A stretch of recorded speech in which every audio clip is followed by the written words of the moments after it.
L'ignorance de nos racines est vraiment frappante, particulièrement en ce qui concerne le domaine de la sagesse en Occident. On ignore l'héritage des sages de notre pays. Par exemple, il est commun de dire que la méditation vient d'Orient et du bouddhisme et de l'hindouisme.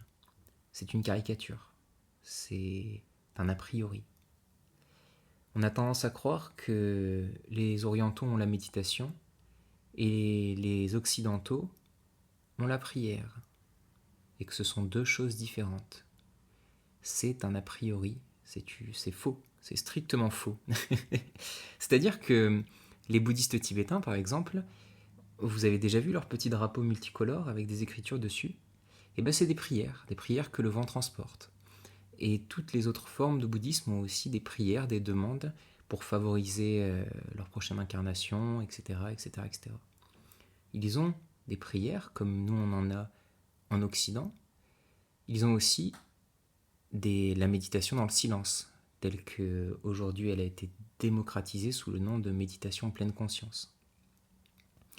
Ce que j'aimerais vous montrer aujourd'hui, c'est qu'il y a 400 ans en France, une femme qui se nommait Madame Guyon enseignait déjà ce qu'on appelle la méditation pleine conscience, non pas dans la doctrine bouddhiste, non pas dans la doctrine hindoue, mais selon la doctrine chrétienne. Est-ce que c'est étonnant? Non. Personnellement, j'appartiens à un courant de pensée qui se nomme la Philosophia Perennis, qui est né au XVe siècle sous la plume d'Antonio Steuco, qui consiste à dire que toutes les religions disent la même chose dans un contexte culturel différent. La forme, la mythologie, les mots changent, mais la chose, ce que la forme signifie, est la même. Et donc il n'est pas étonnant de retrouver les mêmes pratiques dans les diverses religions du monde, sans même que les sages qui enseignent ces pratiques n'aient communiqué ensemble. Pourquoi? Parce que leur source est la même, leur source est l'intériorité. Je peux aussi préciser que si l'objectif de la méditation pleine conscience est de trouver le calme intérieur, de réduire l'anxiété, mais aussi la connaissance de soi, l'objectif de l'oraison, car c'est le nom de cette pratique pour Madame Guyon, ou de la méditation, pour les hindous ou les bouddhistes, n'est pas tout à fait pareil. Il y a quelque chose en plus, il y a une étape supplémentaire. L'objectif n'est pas simplement le calme intérieur. Pour les chrétiens, pour ceux qu'on nomme les mystiques, l'objectif est de trouver Dieu en soi. Et c'est exactement ce que Madame Guyon enseigne. Et ce n'est qu'à la condition de trouver Dieu en soi que la sérénité est possible. Ce n'est qu'après avoir trouvé Dieu en soi que l'on peut marcher vers lui par soi-même. Pour les bouddhistes, il s'agit de trouver le Bouddha, qui est la lanterne qui éclaire notre propre chemin, la lanterne intérieure.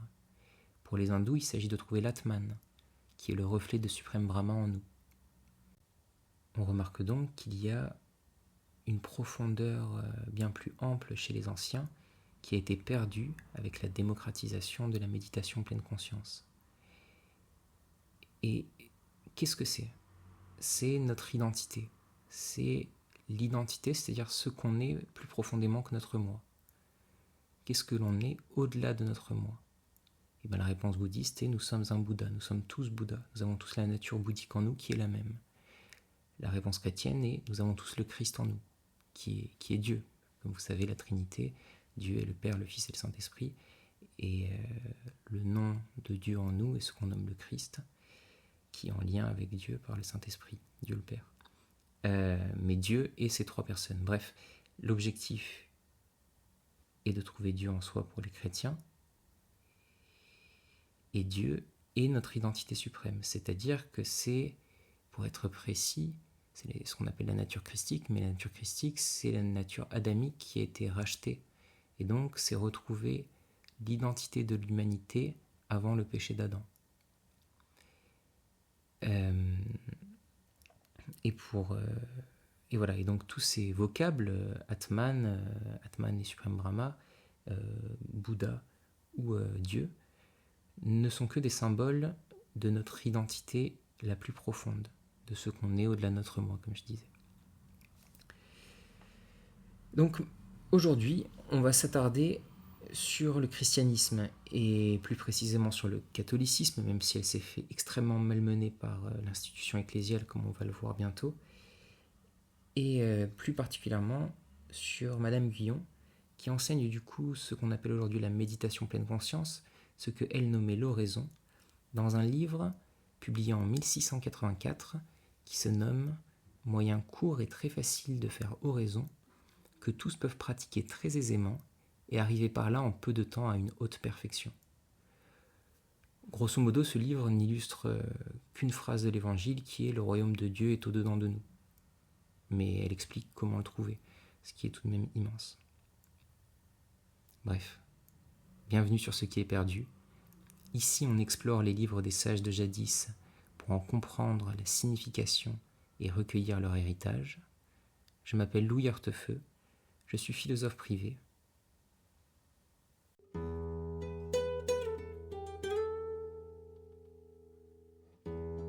Moi, je crois que la vraie spiritualité, son premier geste, sa première modestie et sa première précision, c'est d'apprendre à lire, dégager des textes sacrés, l'aura réelle qui est le leur. C'est d'apprendre de ces textes sacrés à dégager par une lecture fine, exacte, silencieuse, les plans de réalité qu'ils véhiculent. Et de cette façon, c'est une sorte d'ascèse philologique comme condition à la révélation de l'esprit à lui-même.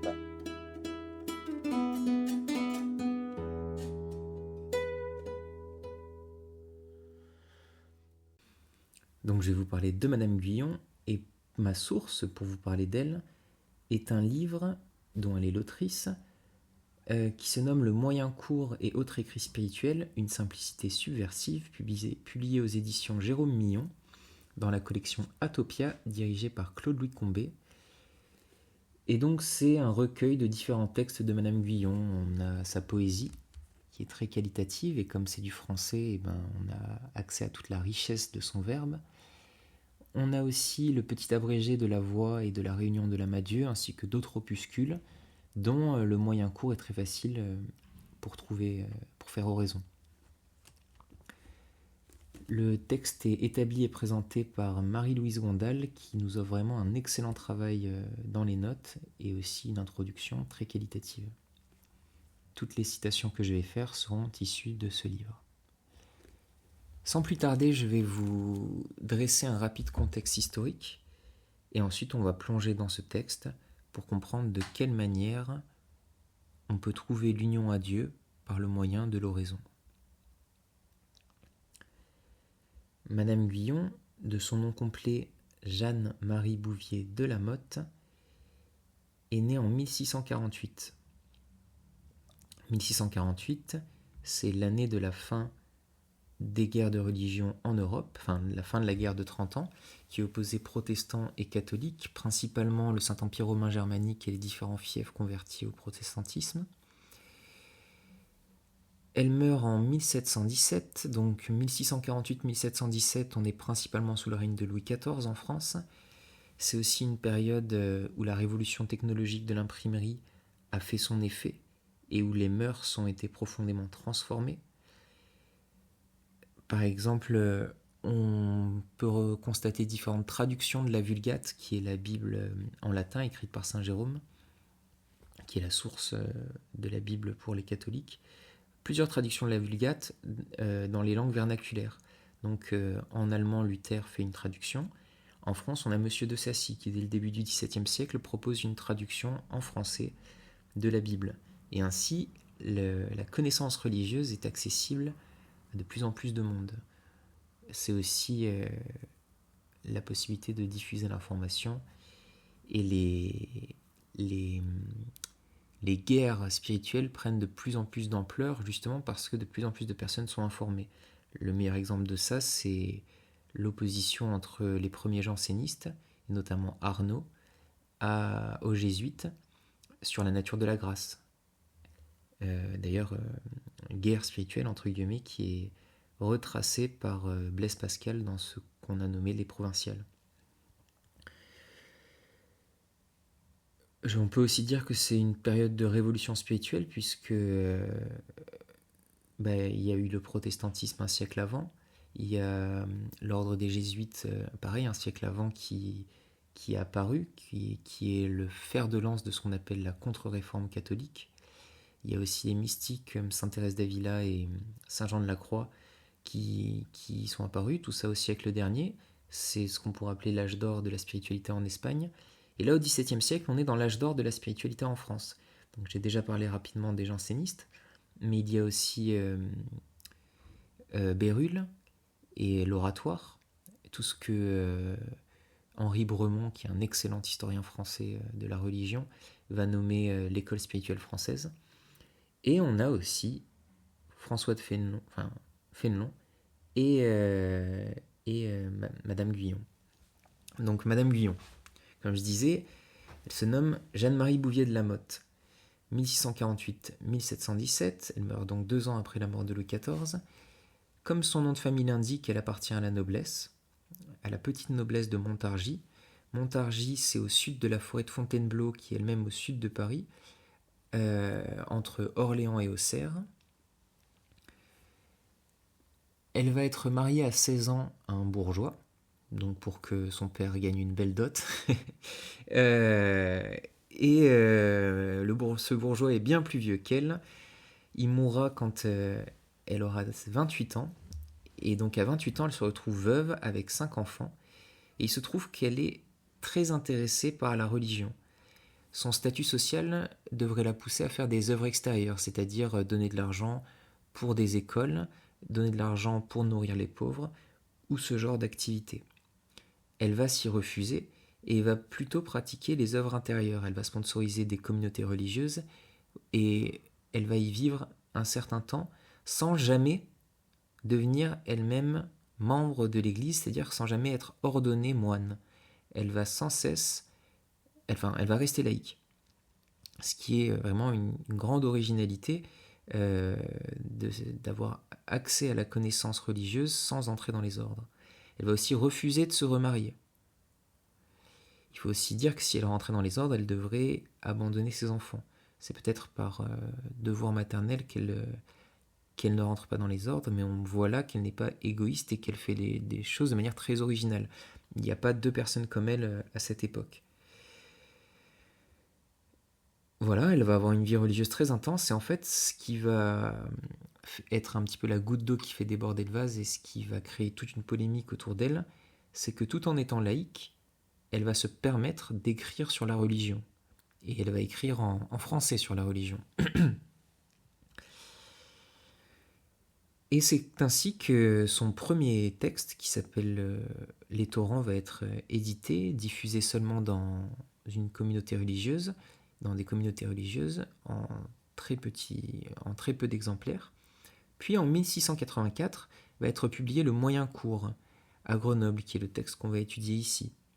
Ce texte va connaître un profond succès, à tel point que 4 ans plus tard, en 1688, il va être diffusé jusqu'à Paris, et l'archevêque de Paris lui-même va condamner ce livre, et va condamner aussi évidemment Madame Guyon.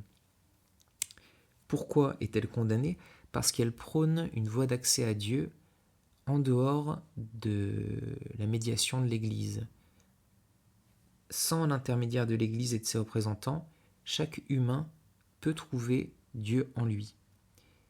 Et c'est révolutionnaire. Les papes ont toujours été l'intermédiaire entre le ciel et la terre.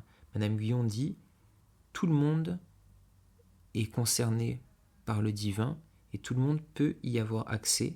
Il suffit de suivre les voies enseignées par l'Évangile et c'est ce qu'elle transmet. » Voilà. Condamnée une première fois, elle va être sauvée par Madame de Maintenon, qui est la maîtresse de Louis XIV. Et là, ça commence à partir en cacahuète. C'est-à-dire que elle est sauvée par Madame de Maintenon. Madame de Maintenon a pour directeur de conscience Fénelon. Fénelon va être frappé par la profondeur de Madame Guyon. Il va d'abord devenir son directeur de conscience, mais rapidement, les rôles vont s'inverser et c'est Madame Guyon elle-même qui va devenir la directrice de conscience de Fénelon. Je rappelle, on est au XVIIe siècle, Madame Guyon est une femme, elle n'appartient pas à la religion catholique en tant qu'elle n'est pas ordonnée, c'est une laïque. Et Fénelon, qui est... voilà, il sera membre de l'Académie française, il va être archevêque de Cambrai, il est celui qui a éduqué le dauphin du roi, il a écrit les premiers textes d'éducation des femmes, c'est un personnage immense du paysage français, autant spirituel que politique, et il va s'attacher à Madame Guyon, il va la défendre bec et ongle jusqu'au bout sans jamais l'abandonner, notamment en publiant un texte qui s'appelle Explication des maximes des saints, ou en écrivant un essai sur Clément d'Alexandrie qui vise à défendre théologiquement la mystique du pur amour, qui est la mystique de Madame Guyon. Mais tout ceci va être condamné, Fénelon va être condamné par le pape lui-même, Madame de Maintenon va retourner sa veste et s'allier à Bossuet, et Bossuet, Louis XIV et Madame de Maintenon vont faire remonter l'affaire au pape, qui grosso modo va condamner les écrits qui défendent Madame Guyon, les écrits de Fénelon qui défendent Madame Guyon, sur aucune base théologique, mais pour des raisons strictement politiques. Malgré le fait que Fénelon ait défendu Madame Guyon, elle va se refaire condamner, Fénelon va être exclu de la cour et envoyé à Cambrai, où il sera archevêque. Et Madame Guyon, voilà, 1694, donc on est 8 ans après sa première condamnation, elle va être condamnée de nouveau. Elle va notamment passer 5 ans à la Bastille, elle sera libérée en 1703. Voilà, donc comme on sait, la Bastille, c'est la prison du roi, et ça montre bien qu'elle est enfermée à cause de l'autorité politique et non pas pour des raisons théologiques. Même si ce qu'elle prône, sa doctrine du pur amour, rappelle étrangement le quiétisme, qui a été défini comme une hérésie en Espagne quelques années avant. Mais ils ne vont pas réussir à la condamner pour quiétisme. Malgré tous les interrogatoires qu'elle va vivre, elle ne sera jamais condamnée sur des bases théologiques. Voilà, et encore une fois, le fond de sa condamnation, ce qui dérange vraiment avec elle, c'est qu'elle se détache de l'autorité ecclésiale, elle prône une voie d'accès à Dieu sans l'intermédiaire de l'Église. Et aussi pour tout un chacun, quel que soit le statut social, ou ce genre de choses. Voilà, pour ce qui est du contexte historique et de la vie de Madame Guyon rapidement. Maintenant, voyons ce qu'a à nous enseigner ce livre qui réussit à faire trembler l'institution ecclésiale au XVIIe siècle et la France elle-même.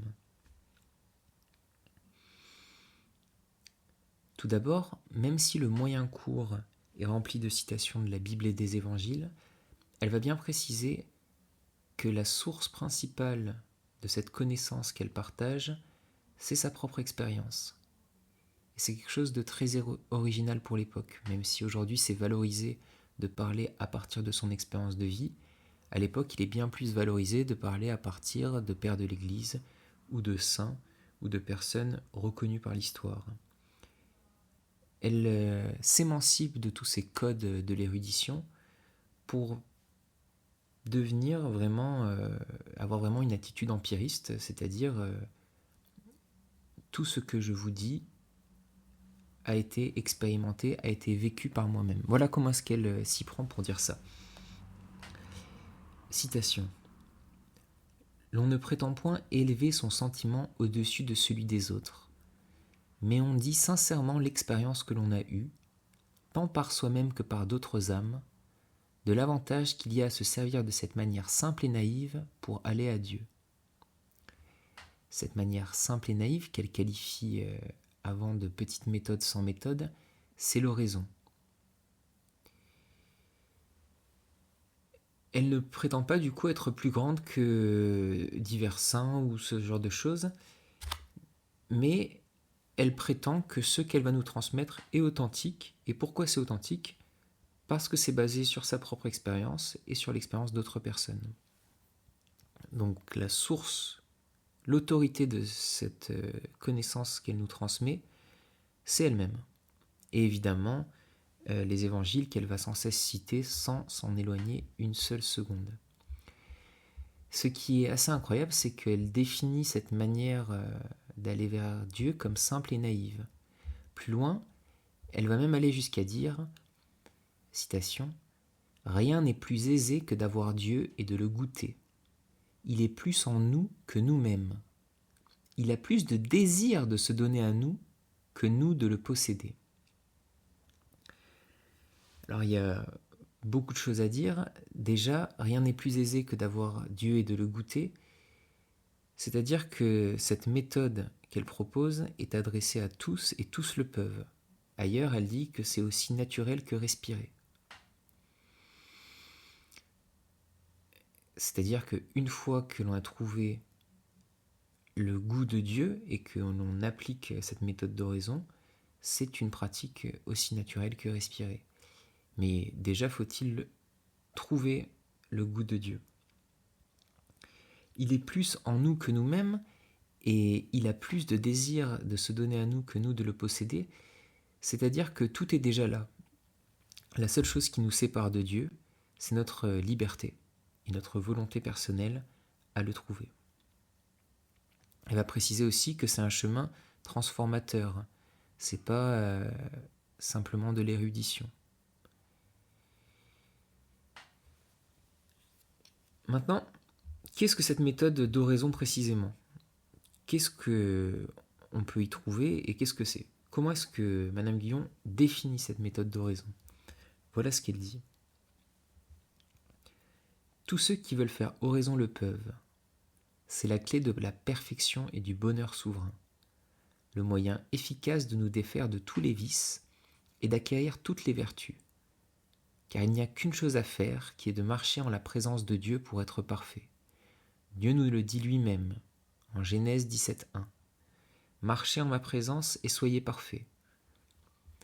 L'oraison peut seule vous donner cette présence et vous la donner continuellement. Donc elle dit, l'oraison est pour tous, et sa finalité, c'est la perfection, c'est le bonheur souverain. C'est s'éloigner des vices et acquérir toutes les vertus. Donc trouver Dieu en soi est la source de toutes les vertus, et c'est un aimant plus puissant que tous les vices. C'est quelque chose qui nous attire plus que tous les vices. C'est aussi la source du bonheur. Voilà ce que promet l'oraison. Trouver la présence de Dieu en soi. Et elle dit bien, c'est la seule chose qu'on a à faire. Et donc en disant que c'est la seule chose qu'on a à faire, sous-entendu, beaucoup de choses sont inutiles, notamment les sacrements. Elle n'en parle pas.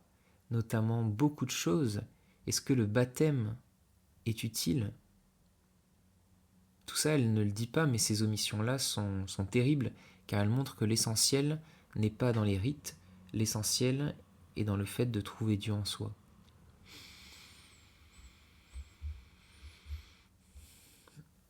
Voilà, elle va même aller jusqu'à critiquer la manière d'enseigner de l'Église en disant, grosso modo, si par la méthode d'oraison on peut trouver Dieu en soi, pourquoi est-ce que vous ne l'enseignez pas et pourquoi est-ce que vous vous contentez de prêcher ou de mettre les rites sur un piédestal alors qu'ils n'offrent pas Dieu ?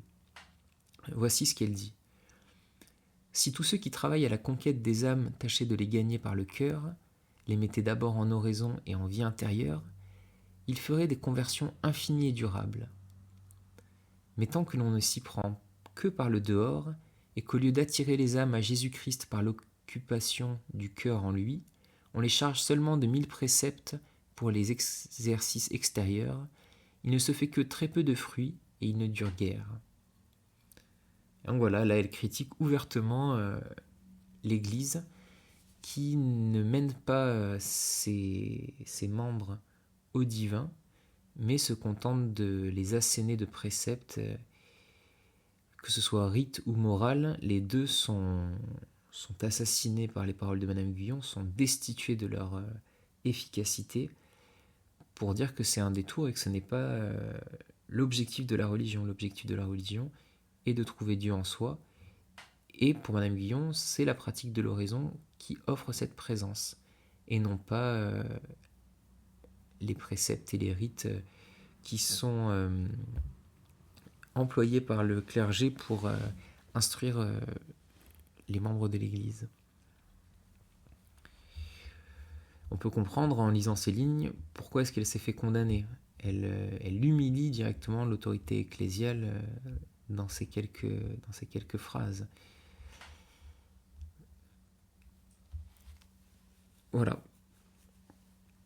Donc on a vu, l'oraison a pour objectif d'être en repos dans la simple présence de Dieu et de là trouver le bonheur.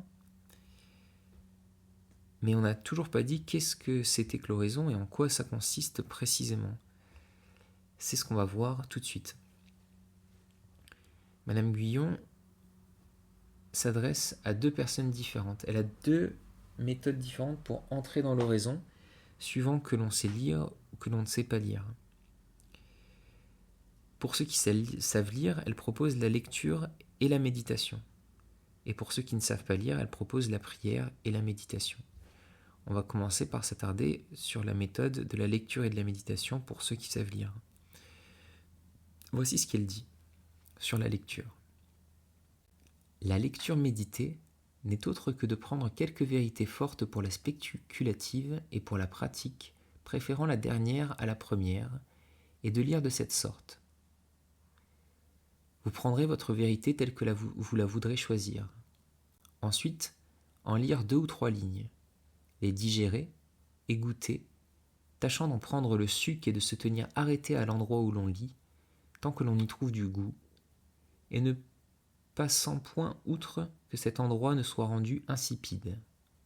Après cela, en reprendre autant et faire de même, ne lisant pas plus d'une demi-page à la fois. Donc elle prône la lecture, elle parle de la lecture, et l'objectif de la lecture est d'entrer dans le silence. C'est-à-dire que l'entrée dans le silence se fait par la méditation de vérité qui nous frappe. Et on remarque que c'est quelque chose de naturel, c'est un élan naturel. Je ne sais pas si vous avez déjà lu des textes sur la psychologie ou des textes de sages comme celui-ci, ou ce genre de texte qui nous touche intimement, qui nous dévoile des vérités sur nous-mêmes et l'humanité fortes. Et quand on est frappé par une vérité trouvée dans un livre comme ça, en tout cas moi personnellement, j'ai tendance à poser le bouquin et à laisser infuser la vérité en moi, un petit peu comme si le livre avait fait bouillir mon eau intérieure et que tout d'un coup, il posait le sachet de thé qui pouvait enfin infuser.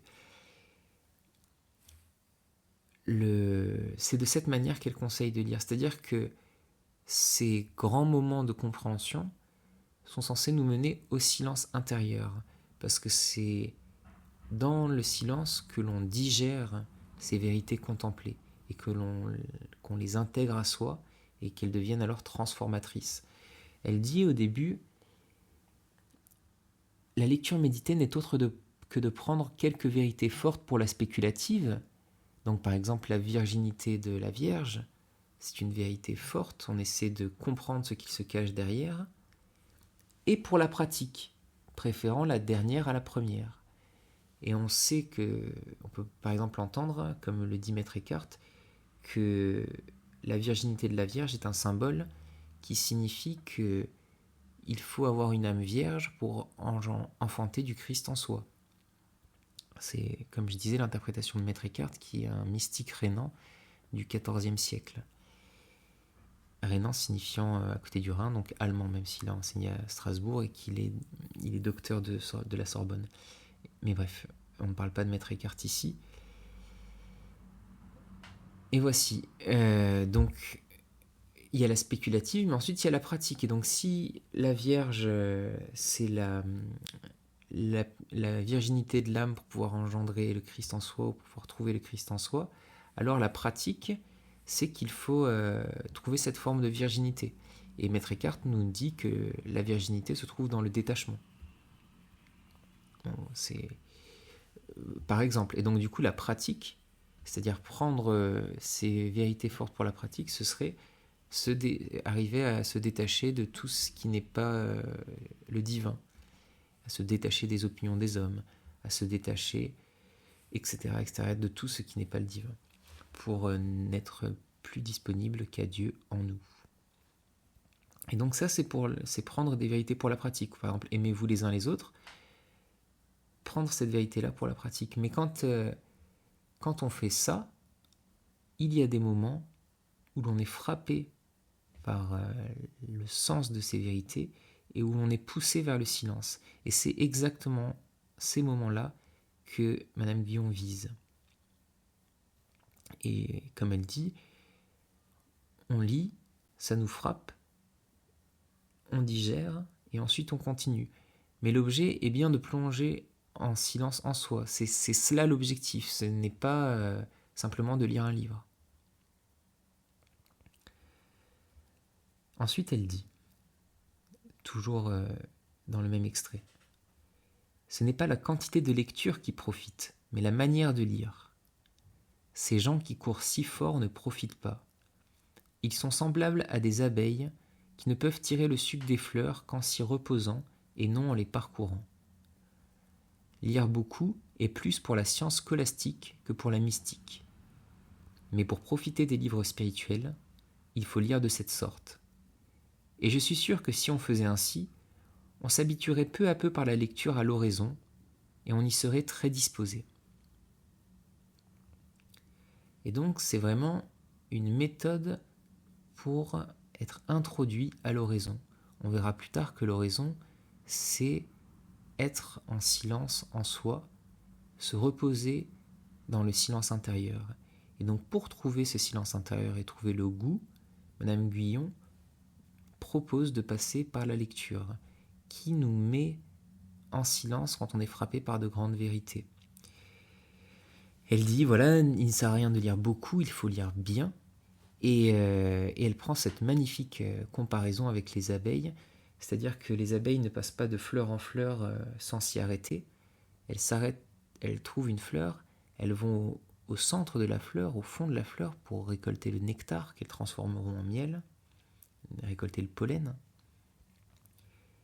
Et cela prend du temps, ça demande à ce qu'elles s'attardent sur la fleur et qu'elles cherchent au fond de la fleur son nectar.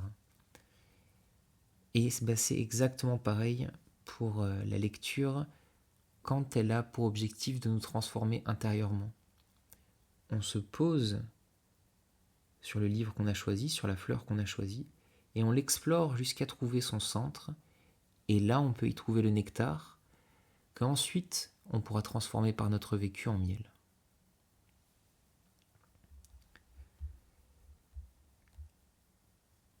La deuxième partie de cette méthode d'introduction à l'oraison, c'est ce qu'elle nomme la méditation. Voici ce qu'elle dit dessus. L'autre moyen est la méditation, qui se fait dans l'heure choisie pour cela, et non dans le temps de la lecture. Je crois qu'il serait bon de s'y prendre de cette manière. Après s'être mis en la présence de Dieu par un acte de foi vive, il faut lire quelque chose de substantiel et s'arrêter doucement dessus, non avec raisonnement, mais seulement pour fixer l'esprit, observant que l'exercice principal doit être la présence de Dieu et que le sujet doit être plutôt pour fixer l'esprit que pour l'exercer au raisonnement.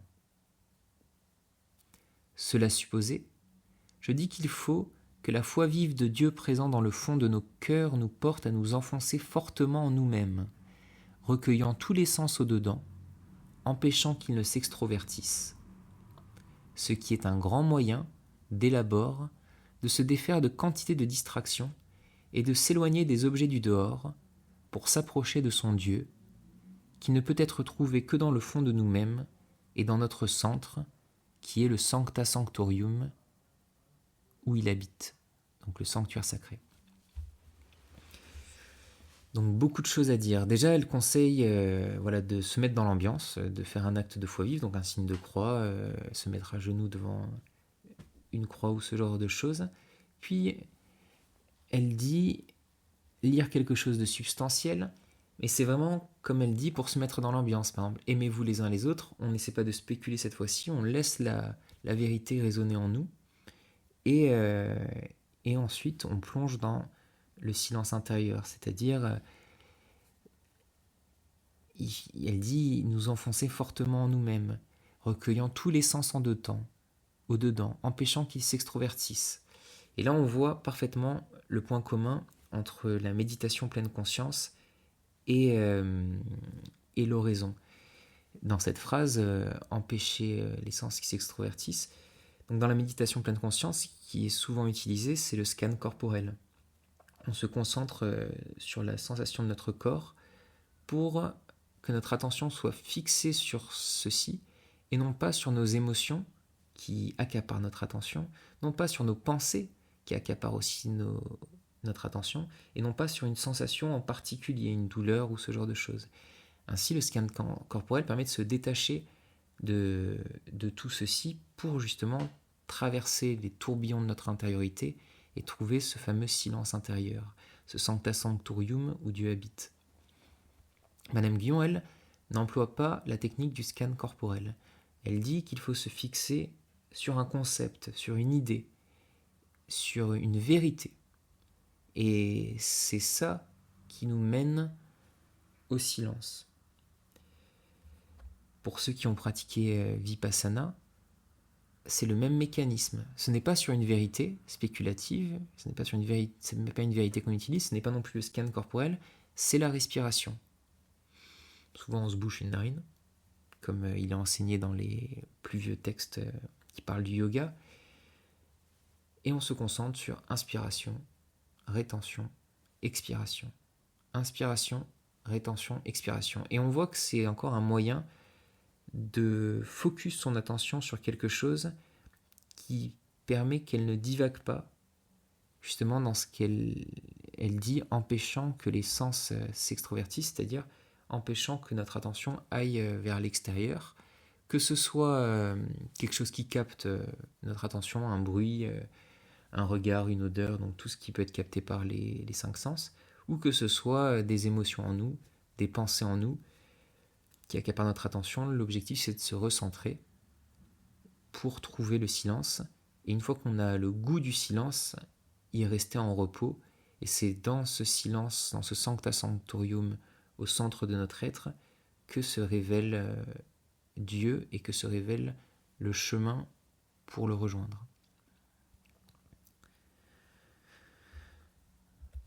Voilà pour les personnes qui savent lire. Donc, elle dit la lecture et la méditation. Pour ceux qui ne savent pas lire, elle propose la prière et la méditation. Donc la méditation, c'est selon les mêmes directions. Et pour ce qui est de la prière, elle dit « Concentrez-vous principalement sur le Notre Père » et non pas sur des demandes. Bon, il est facile de comprendre que, par exemple, si mon chien est malade et que je demande à Dieu de le guérir, c'est une demande égoïste, c'est une demande maladroite. C'est demander à Dieu de réaliser notre volonté personnelle parce qu'on a peur de la mort du chien et qu'on n'est pas capable d'accepter les choses telles qu'elles sont. Et donc on comprend facilement qu'il peut y avoir de nombreuses maladresses dans la prière.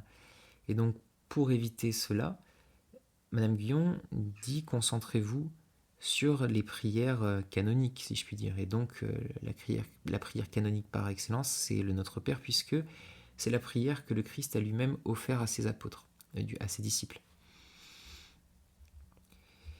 Et donc, pour ce qui est de la prière, elle conseille la même chose. Faites votre prière, Notre Père qui êtes aux cieux, que votre nom soit sanctifié. Et dès que quelque chose frappe, s'y arrêtez et profitez de ces vérités fortes pour plonger dans le silence. Notre Père qui êtes aux cieux, on entend ça, mais les cieux, que sont les cieux ? Est-ce que les cieux, c'est le ciel ? Ou est-ce que les cieux, c'est justement cette intériorité, puisque le royaume de Dieu est au-dedans de nous, comme le dit Luc en 17-21. Et donc on est frappé par cette dimension des cieux, et là on plonge dans le silence, et donc la prière est aussi un moyen pour trouver le silence en soi. Elle dit, ne vous attardez pas sur le fait de réaliser la prière en entier de manière méthodique et rigoureuse. L'objectif est vraiment de l'utiliser comme un outil pour trouver ce silence en soi. Et ensuite, elle conseille la méditation de la même manière qu'il était conseillé pour ceux qui savent lire, et donc je viens de le dire juste avant. L'objectif de ces exercices est de trouver le goût du silence en soi. Une fois cela trouvé, il est bien plus facile d'y plonger, puisqu'on sait ce qu'on cherche. Et elle dit, une fois que vous avez trouvé ça, vous pouvez maintenant pratiquer ce qu'elle nomme l'oraison spontanée, c'est-à-dire que dans la vie de tous les jours, si à un moment quelque chose vous frappe et vous sentez cet appel à vous recueillir à l'intérieur de vous, à plonger dans le silence, faites-le. Faites-le, et c'est comme ça que vous adopterez et que vous serez de plus en plus habitué à la puissance de ce silence et à la présence de ce silence en nous. Voilà. Évidemment, c'est pas quelque chose de facile et elle le sait. Donc voici ce qu'elle conseille pour réaliser cet exercice de manière qualitative. Voici ce qu'elle dit. Mais, comme j'ai dit que l'exercice direct et principal doit être la vue de la présence de Dieu, ce que l'on doit aussi faire le plus fidèlement, c'est de rappeler ses sens lorsqu'ils se dissipent. C'est une manière courte et efficace de combattre les distractions. Parce que ceux qui veulent combattre directement les irritent et les augmentent, au lieu que s'enfonçant par la vue de foi de Dieu présent et se recueillant simplement, c'est les combattre indirectement et sans y penser, mais d'une manière très efficace. J'avertis aussi ces commençants de ne point courir de vérité en vérité, de sujet en sujet, mais de se tenir sur le même tant qu'ils y trouvent du goût. C'est le moyen de pénétrer bientôt les vérités, de les goûter et se les imprimer. Beaucoup de choses qui sont dites dans ce texte ont déjà été abordées, notamment le rappel des sens et le fait que l'objectif de l'exercice est la vue de la présence de Dieu en soi. Mais il y a une chose qui est très intéressante ici et qui est très vraie, c'est-à-dire que être en réaction à une chose, c'est encore lui donner de l'importance et la faire vivre. Donc elle dit détachez-vous des différentes choses qui attirent vos sens vers l'extérieur. Détachez-vous de vos émotions, détachez-vous de vos pensées, détachez-vous de vos sensations, détachez-vous de tout ce qui fait du bruit en vous et hors de vous, toutes ces distractions, et n'essayez pas de les combattre. Il ne faut pas essayer d'arrêter de penser. Il faut laisser passer les pensées en nous sans s'y attacher. Parce que si on essaye d'arrêter de penser, en effet, on irrite et on augmente les pensées. Si on essaie d'arrêter d'avoir des émotions, on stimule les émotions. On est en réaction aux émotions et on leur donne encore de l'importance. L'objectif est de se détacher de tout ça. Et donc voilà. C'est pour ça qu'elle dit qu'il ne faut pas les combattre directement, mais s'enfoncer dans la vue de foi de Dieu présent et se recueillant simplement en soi.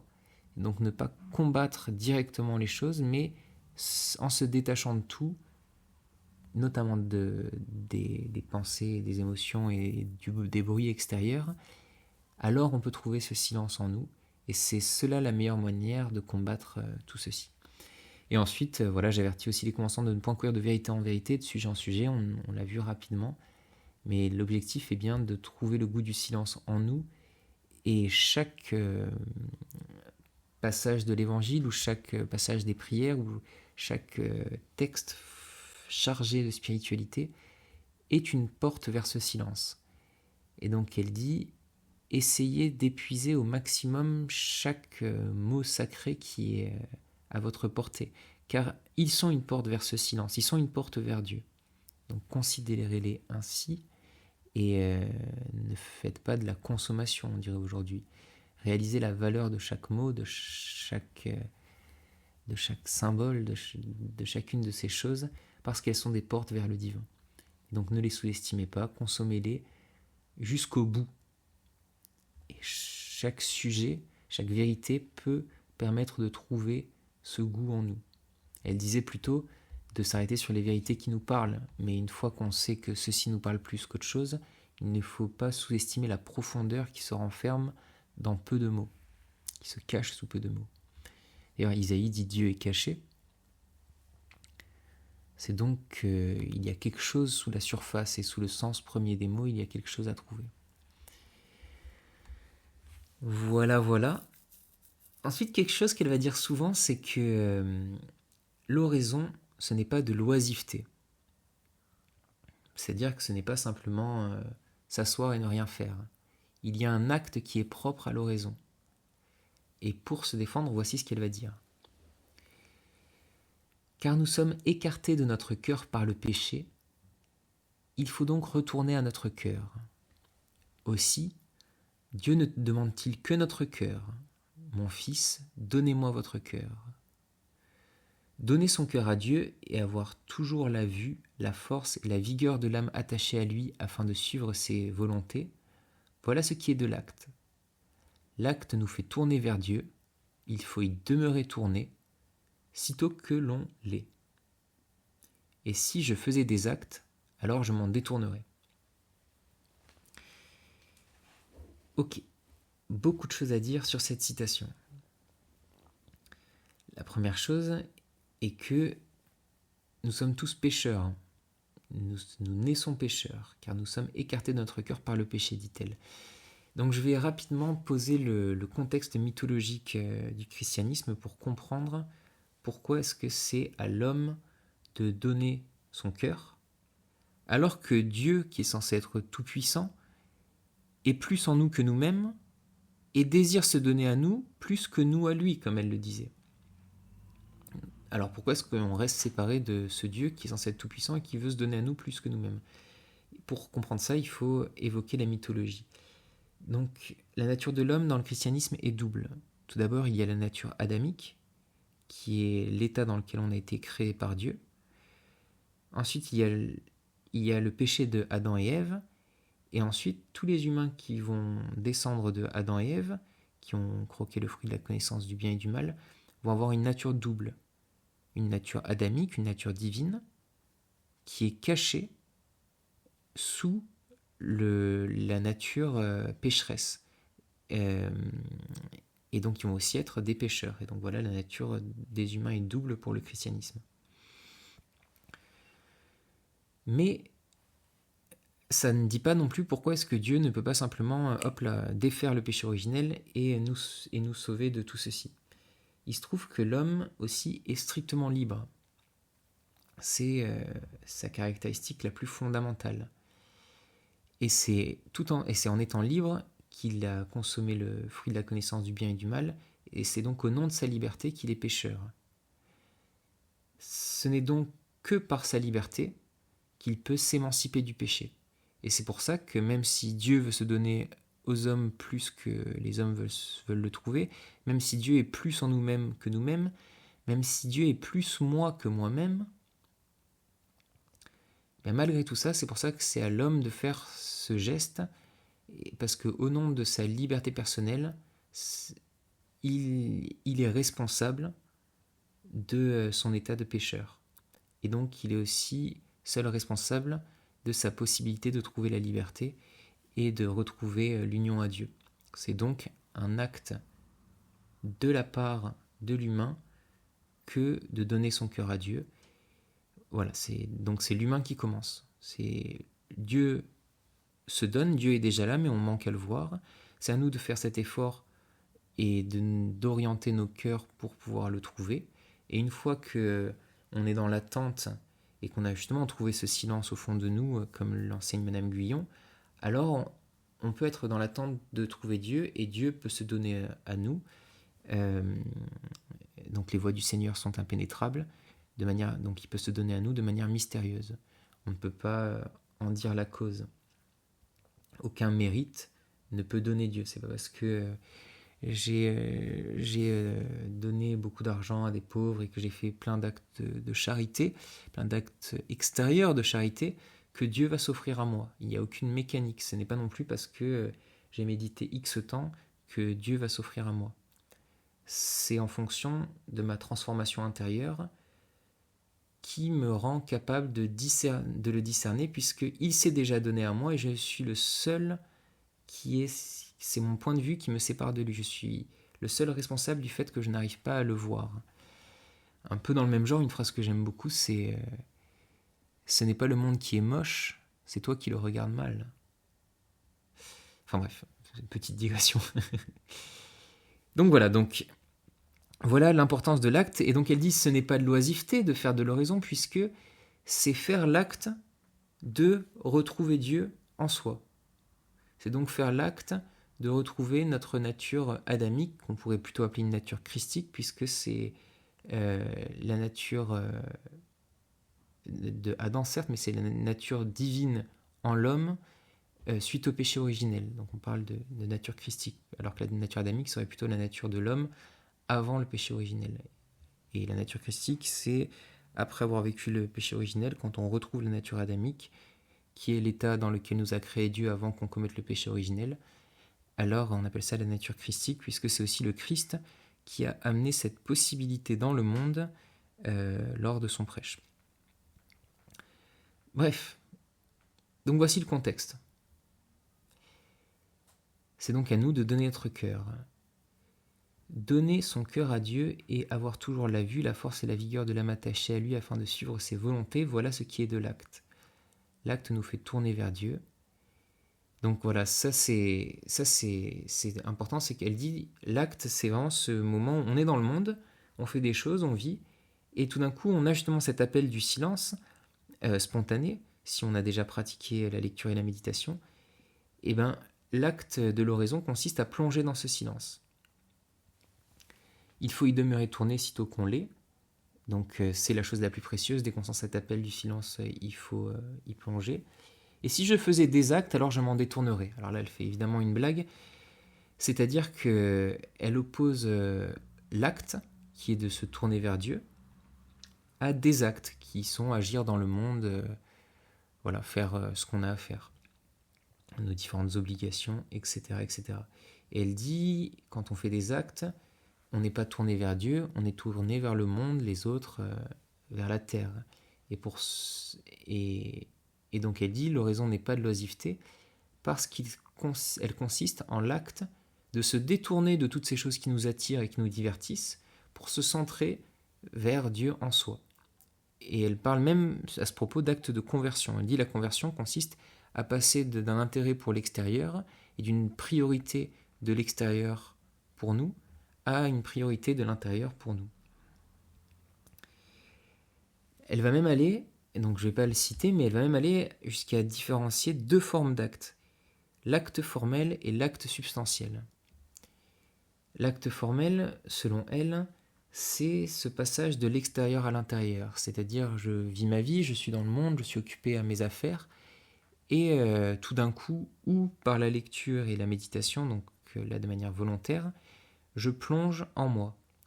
Ça c'est l'acte formel, c'est un effort conscient. Et ensuite il y a une deuxième forme d'acte dans l'oraison, qui est l'acte substantiel, et qui consiste à se laisser aller. C'est-à-dire, une fois qu'on a trouvé le silence en nous, à y demeurer et à plonger en ce silence, c'est un acte passif, comme elle dit. Ce n'est pas un effort conscient, c'est un laisser-être. C'est-à-dire, on trouve le silence en nous, et l'acte est de ne plus agir, l'acte est de se détacher de tout ce qui peut venir à nous, l'acte est de demeurer dans ce silence qui, plus on y goûte, plus nous y attire, et voilà. C'est un acte de laisser-être, du coup.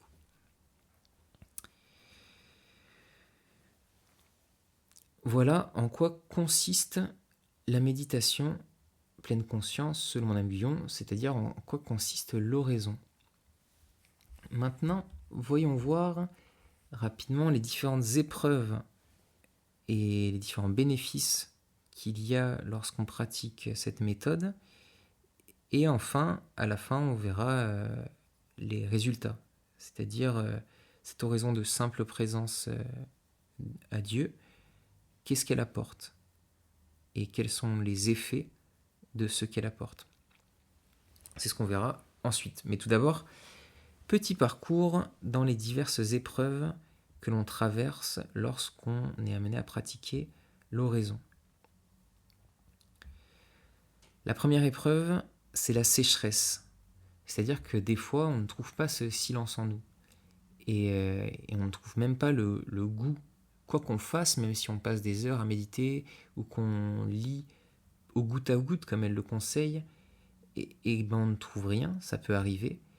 Et là, elle a une réplique totalement chrétienne. grosso modo, si jamais on trouve rien, c'est simplement que Dieu se cache pour nous obliger à le chercher. Souvent, il s'est montré, il nous a donné le goût, et ensuite, on vit des périodes de sécheresse parce que il se cache pour nous obliger à le chercher, c'est-à-dire que encore une fois, c'est de notre faute, c'est qu'on manque quelque chose si on vit une période de sécheresse. Il s'agit de retrouver cela, il faut donc doubler d'efforts pour retrouver ce qu'on a perdu, c'est-à-dire la présence de Dieu en soi. Ensuite, elle dit une autre épreuve qui se présente à nous, c'est le fait qu'on est sans cesse happé par les occupations et tout ce qui peut se passer, par l'importance des événements de notre vie. Et par rapport à ça, elle conseille de s'abandonner strictement à la volonté divine. C'est quelque chose de très fort, dont on peut trouver l'équivalent par exemple chez les stoïciens, avec Épictète, et son premier principe qui est très connu, qui est souciez-vous de ce qui dépend de vous et ne vous souciez pas de ce qui ne dépend pas de vous. Madame Guyon, quand elle dit accepter la volonté divine, c'est ne vous souciez pas de ce qui ne dépend pas de vous. Acceptez strictement tout ce qui arrive dans votre vie, sans le remettre en question.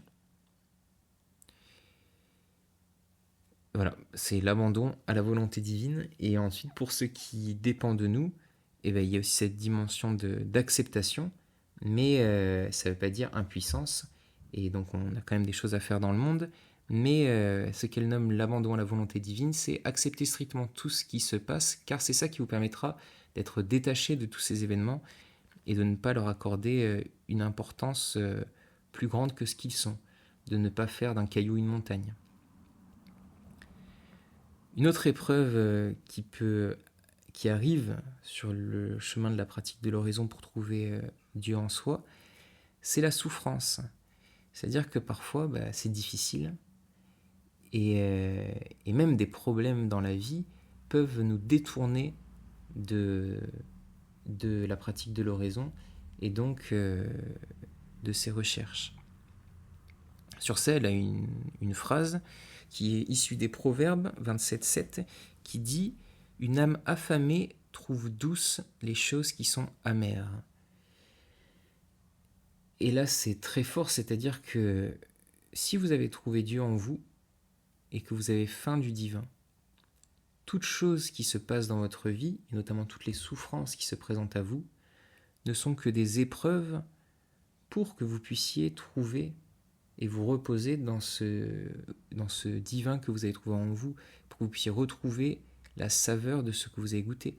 Et donc, les âmes affamées trouvent douces les choses qui sont amères, c'est-à-dire que si vous cherchez Dieu, alors vous réalisez que toute souffrance n'est qu'un moment de l'histoire, n'est qu'une étape sur le chemin qui va vous mener à la béatitude et à l'union au divin, à la sérénité.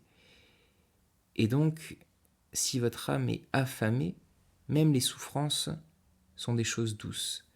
Et quand on sait qu'elle dit ça et qu'elle-même va passer plus de 10 ans de sa vie en prison, dans des conditions horribles, voilà. Pour elle, toutes ces souffrances-là, c'était des épreuves pour tester sa foi. Et c'est aussi quelque chose qu'on va souvent retrouver dans le bouddhisme, c'est-à-dire la sérénité, ce n'est pas être en silence et un silence, c'est-à-dire plus de bruit autour de nous et en silence intérieur et voilà, et on reste immobile à ne rien faire. Ce n'est pas ça, le but c'est de trouver le silence et l'immobilité dans le mouvement et le silence dans le bruit. Et donc, pareil pour les chrétiens, si la paix véritable et l'union à Dieu est trouvée, alors toute souffrance n'est rien. Et elle est soit un moment pour aller vers, soit elle n'est rien parce qu'on en est détaché. Voilà. Une autre épreuve qui va s'opérer sur le chemin, c'est ce qu'elle nomme la mortification. Alors là, quand elle va se faire condamner, il va lui être reproché de ne pas parler explicitement de mortification physique, qui était quelque chose qui était pratiqué à l'époque, mais d'utiliser la mortification comme une allégorie, comme une métaphore du dépouillement, une métaphore du dépouillement de nos illusions intérieures. Elle dit mortification de toutes ces faussetés qui faisaient notre monde avant. Et donc on doit s'amputer des parts pécheresses en nous, ou les transmuter en quelque chose d'autre, mais s'en débarrasser. Et donc, étant donné que Dieu est plus en nous que nous-mêmes, tout est déjà là. D'ailleurs, la spiritualité, ce n'est pas apprendre des choses, ou la sagesse, ce n'est pas apprendre des choses, c'est découvrir par soi-même ce qui était déjà présent, et ce qui est déjà là. Et donc la mortification symbolique, donc psychique, plus exactement, ça consiste à découvrir Dieu qui est déjà là en nous, et à nous détacher de toutes ces choses qui font du bruit en nous, à mortifier toutes ces parts de nous-mêmes qui sont fausses, qui sont du bruit. Et voilà. Et pour trouver ce qui est déjà là, et voilà, se détacher de toutes ces illusions. Elle parle d'ailleurs de mort de nous-mêmes, puisque étant donné qu'on a une identité en tant qu'être pécheur, une identité égoïste, qui ne pense qu'à son intérêt personnel, le péché originel, c'est le fruit du péché originel, c'est le moi, c'est l'intérêt personnel. Et donc il y a vraiment un point commun immense entre ce que les hindous et les bouddhistes appellent l'ego et ce que les chrétiens appellent le péché originel. C'est-à-dire que l'ego est la conséquence du péché originel.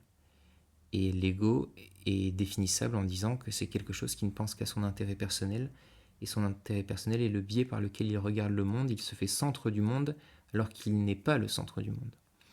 Ça, c'est l'ego, le moi. Et donc, dans ce mouvement de mortification et dans ce mouvement de transformation intérieure, ce qui s'opère, c'est la mort du moi, la mort de nous-mêmes. Petit à petit, notre identité est transformée, et étant transformée, ce qu'on était avant meurt pour devenir ce qu'on sera demain et ce que la compréhension nous a apprise aujourd'hui. Et voilà. Ça, c'est pour les épreuves. Ensuite, elle parle des fruits que l'on peut recueillir sur le chemin. Quelque chose qui va lui être reproché aussi, c'est de ne pas assez parler des mystères, c'est-à-dire de la virginité de la Vierge, de la double nature de Jésus, qui est Dieu et homme, de la Trinité. Tout ceci, ce sont des mystères de la doctrine catholique. Et c'est en méditant ces mystères qu'on est censé comprendre Dieu. Et elle ne parle pas directement, elle ne dit pas qu'il faut spéculer, s'intéresser outre mesure à ces mystères. Elle dit, une fois qu'on connaît ces mystères, parce qu'à l'époque ils sont communs, il s'agit bien plutôt de plonger dans l'introspection, et c'est dans le silence intérieur que ces mystères vont dévoiler leur signification. Et il ne s'agit pas du coup de méditer sur ces mystères en spéculant dessus, il s'agit, comme elle l'a dit, de les prendre, par exemple pour se mettre dans l'ambiance, pour donner la tonalité de la méditation, comme elle disait au début, et ensuite plonger dans ce silence intérieur. Et si on était concentré, par exemple, si on est hanté par le mystère de la Trinité, comment est-ce que Dieu peut être à la fois le Père, le Fils et le Saint-Esprit, alors c'est dans le silence intérieur que ce mystère va dévoiler sa rationalité et sa signification, plus exactement. Et voilà, et donc les différents mystères du christianisme sont aussi résolus lors de ce chemin d'oraison et lors de ces méditations dans le silence. Et c'est d'ailleurs le moyen de les résoudre. Et c'est pour ça que c'est l'un des fruits que l'on recueille sur le chemin. Un autre fruit qui se recueille sur le chemin de l'oraison, et donc sur ce chemin de trouver la simple présence de Dieu en soi, c'est la vertu. Et donc même les vertus. Et donc les vertus, c'est donc les 4 vertus cardinales, prudence, justice, force, tempérance, et les 3 vertus théologales, la foi, l'espérance et la charité. Quelque chose de très différent avec notre époque. À notre époque, par exemple, si on prend le développement personnel, il existerait une méthode pour trouver la prudence. C'est-à-dire, vous êtes quelqu'un qui prenez trop de risques, etc., etc. Faites ceci, ça et ça, 3 pirouettes sur vous-même, un carnet d'écriture et tatati et tatati et tatata. Et petit à petit, vous allez trouver la prudence, vous allez développer la prudence et vous allez arrêter de parier tout votre argent. Enfin, je prends des exemples un peu n'importe quoi, mais par exemple la tempérance aussi. Vous êtes quelqu'un d'énervé, de colérique, et vous faites cet exercice, cet exercice et cet exercice, et petit à petit, par l'effort de votre volonté personnelle, vous allez trouver et développer en vous la tempérance. Vous êtes quelqu'un de profondément égoïste, de cupide, vous cherchez la charité en vous, pratiquez ceci comme méthode, et vous allez devenir quelqu'un de généreux, capable de pratiquer la charité. Bon, on peut faire cet exemple sur chaque vertu, mais l'idée est la suivante, c'est-à-dire que une grande différence entre les sages antiques et notre époque, c'est qu'on pense qu'on peut atteindre des vertus, et donc des qualités comme la justice, la tempérance, etc., par notre volonté personnelle, et notamment par des méthodes. Madame Guyon et les sages anciens ont une vision très différente. Pour eux, toutes ces vertus-là ne sont pas accessibles par la volonté personnelle. Elles ne sont accessibles qu'une fois qu'on a trouvé Dieu.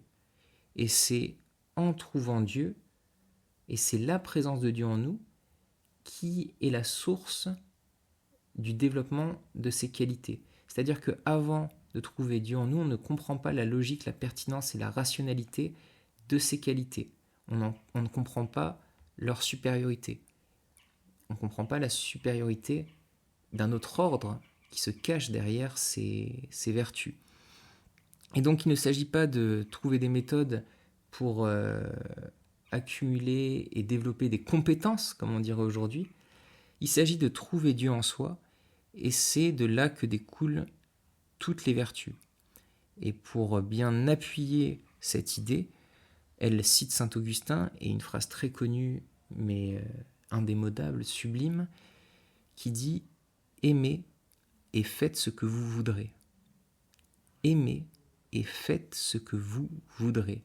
C'est-à-dire que du moment où vous avez la qualité d'amour, et du moment que vos actions sont portées par une volonté de charité, donc une volonté d'amour, qui est la volonté divine, alors vous développerez naturellement les vertus en vous.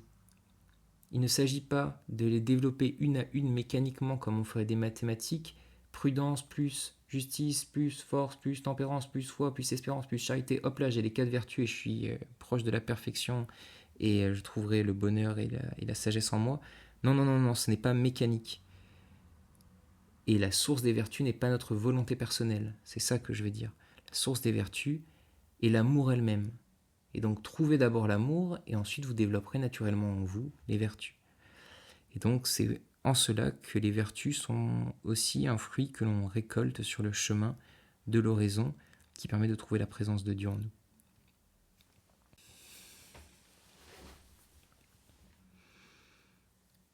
Si vous m'avez écouté jusqu'ici, merci déjà. Mais ensuite sachez que on va maintenant rentrer dans le dur. On va maintenant rentrer dans ce qu'on pourrait appeler la dimension métaphysique de tout ça. Et pour ça, on va donc voir quel est le résultat qui est obtenu. Qu'est-ce que ça apporte concrètement de pratiquer l'oraison de simple présence et de trouver l'union à Dieu en nous? À quoi ça ressemble et quelle est cette transformation qui s'opère? Alors, sans la citer, je vais commencer par vous parler d'une métaphore dont elle parle, qui est celle du lever du soleil. Pour faire simple, le résultat de l'oraison est de passer d'une volonté personnelle, seule, à être mu par la volonté divine, et donc que notre volonté personnelle soit dans la continuité de la volonté divine, et qu'ainsi volonté personnelle et volonté divine ne fassent plus qu'un. Et pour que la volonté personnelle s'aligne à la volonté divine, il faut que la volonté personnelle connaisse la volonté divine, donc par la pratique de l'oraison, et une fois le divin connu en soi, notre volonté peut s'y fondre, et alors on est mu par Dieu et non plus par notre volonté personnelle. Et donc, sa métaphore du soleil consiste à dire la chose suivante. Dans notre état normal, quand on est un humain pécheur classique, pris dans l'égoïsme du moi, on est semblable à un ciel obscur avec diverses petites étoiles, diverses petites lumières, diverses petites vérités éparses qui constituent notre monde. L'oraison et le silence en soi opère comme le soleil qui se lève. C'est-à-dire que les petites lumières qui faisaient notre monde et notre personnalité disparaissent pour ne laisser place qu'au soleil, qui est la lumière. Et donc, le moi se fond dans la lumière. Ce n'est pas que les petites étoiles disparaissent véritablement, c'est qu'elles sont recouvertes par l'intensité de la lumière. Et donc, ce n'est pas un surplus d'obscurité en nous qui fait que notre moi disparaît, notre moi qui est fabriqué justement par toutes ces petites étoiles éparses, mais c'est un surplus de lumière qui vient effacer notre moi et fondre notre identité dans l'identité de la divinité et dans la volonté de la divinité. Et donc, une manière de dire la transformation qui s'opère lors de la pratique de l'oraison, c'est de passer d'un ciel étoilé de nuit à la journée.